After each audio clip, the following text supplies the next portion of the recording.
last year when you were over at Windsor Castle with Jenny. In Windsor Castle, yeah. How did she seem? Oh, no. No? Jenny and I met her in Buckingham Palace when we went over for the D-Day commemoration, and then when I was last in the UK, I met with her at Windsor Castle. There's just the two of us on that occasion, but yeah, sorry, go on. I was just going to ask, how did she seem back then? Her health? She seemed fine. I mean, it was quite an interesting time because the UK was, at that time, sort of coming out of COVID and opening up. Boris was opening up the country, and it was a beautiful summer.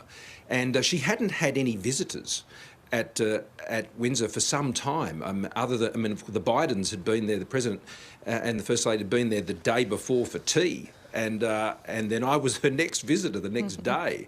And so she was quite up for the chat. Normally when you go in, but I got to say on both occasions that I met her in that sort of a setting as an official sort of meeting, you're supposed to, after about 20, 25 minutes, she presses the buzzer and, it's time for you to go. But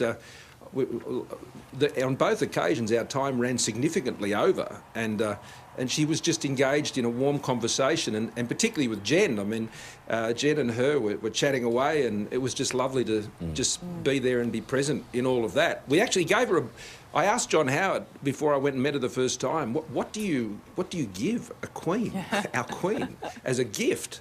And he said, well, mate, she loves horses. Just talk about horses. I think he was going to say buy her a horse. So I took a biography of Winks, which was signed, I think, by the jockey, and I gave it to her, and she, I heard you say a little while ago, Ali, she has a wicked sense of humour, and she does, and we sort of joked about that Winks could have actually written an autobiography. Winks was that good, and she pulls it out of the thing because I mentioned what it was, and she's pouring through the pages and looking at the photos, and she loved her horse racing. She had her passions, and what that reminded me of was, she was our monarch, she was our queen, our majesty, but she was just also a very private person who had her own passions and loves and interests, and a grandmother and a great-grandmother and a mum,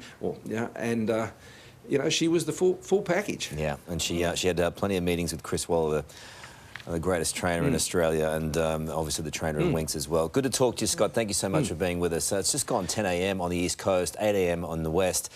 You are watching a special extended edition of Today. Breaking news, the Queen has died. Elizabeth II passes away at her beloved home in Balmoral at 96. Britain's longest ever monarch. A life devoted to public duty. A 70-year reign defined by service, working right to the end, meeting her 15th Prime Minister just days ago. Charles declared king. Camilla named Queen Consort as the second Elizabethan era ends. King Charles III issuing an emotional statement moments ago.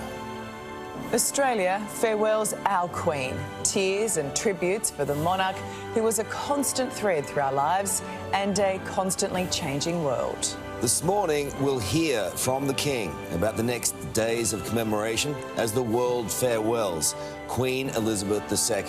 Today, Friday, the 9th of September, 2022. My whole life, whether it be long or short, shall be devoted to your service. I did but see her passing by, and yet I loved her till I died. Better days will return. We will meet again. Live across Australia, this is a special edition of Today. The death of Queen Elizabeth II, with Karl Stefanovic and Allison Langdon. Good morning and welcome to this special edition as we mourn Queen Elizabeth II, who has died at the age of 96. We'll take you to the UK in a moment, but right now this is a live shot of Government House in